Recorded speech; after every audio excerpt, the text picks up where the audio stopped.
सम्पूर्ण साथीहरूलाई फेरि पनि स्वागत छ यो कम्प्युटर सिक्ने भिडियोमा।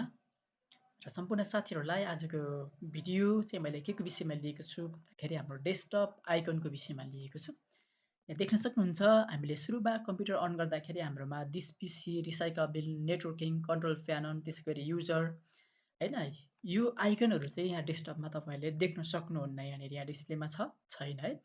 अनि यो चाहिँ अब हाम्रो भित्र सेटिङमा गएर हामीले ल्याउनु पर्ने हुन्छ यसलाई चाहिँ बाहिर हैन। यहाँनिर चाहिँ हाम्रो हराएको छ अनि कति बेला हामीलाई अब कहाँ गयो होला भनेर खोज्दा खोज्दा खोज्दा हामीले भेटाउन सकिरहेको हुँदैनौँ। त्यसैले आउनुहोस् यसै सम्बन्धी मैले चाहिँ भिडियो ल्याएको छु। कसरी दिस पिसीलाई ल्याउने, रिसाइकल बिनलाई, नेटवर्किङलाई हामीले कसरी हाम्रो अगाडि डिस्प्लेमा ल्याउने भन्ने विषयमा हामी हेर्दैछौँ। ढिलो नगरिकन आज यो भिडियोलाई सुरु गरिहाल्नेछौँ।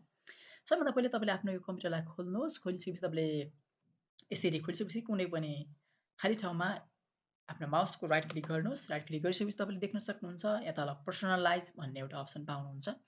पर्सनलाइजमा तपाईँले क्लिक गर्नुहोस्। क्लिक गरिसकेपछि तपाईँले यस्तो खुल्नेछ, सेटिङमा खुल्नेछ। सेटिङमा खुलेपछि तपाईँले थिम भन्ने अप्सन देख्नुहुन्छ है।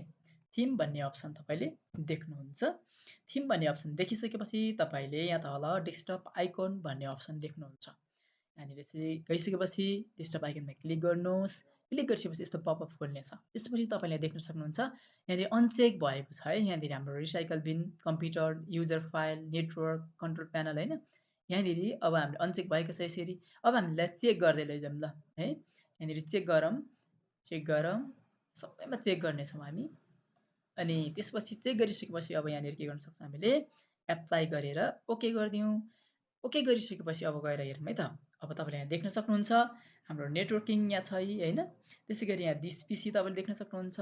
त्यसै गरी यहाँनिर रिसाइकल बिन देख्न सक्नुहुन्छ। त्यसै गरी चाहिँ युजर फाइल पनि तपाईँले यसरी देख्न सक्नुहुन्छ। यसरी चाहिँ साथीहरू हाम्रो हाइड भएको डेस्कटप यो आइकनहरूलाई चाहिँ हामीले यसरी अगाडि डिस्प्लेमा ल्याउन सक्छौँ। र यसरी नै यही तरिकाले पनि तपाईँले हाइड पनि गर्न सक्नुहुन्छ।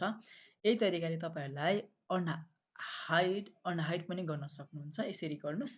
थिममा जानुहोस्। थिममा गइसकेपछि तपाईँले त्यो आइकनहरूलाई हाइड पनि गर्न सक्नुहुन्छ है। तपाईँहरूले यहाँ अनचेक गर्नुभयो भने के हुन्छ, यो सबै के हुन्छ यो अनचेक गरिसकेपछि तपाईँको फेरि पनि त्यहाँनिर अब देखिँदैन है। देखिँदैन। यसरी तपाईँले यहाँबाट हाइड पनि गर्न सक्नुहुन्छ। साथीहरू भिडियो कस्तो लाग्यो? मन परे सेयर, लाइक, सब्सक्राइब गर्न नबिर्सिनु होला। धन्यवाद।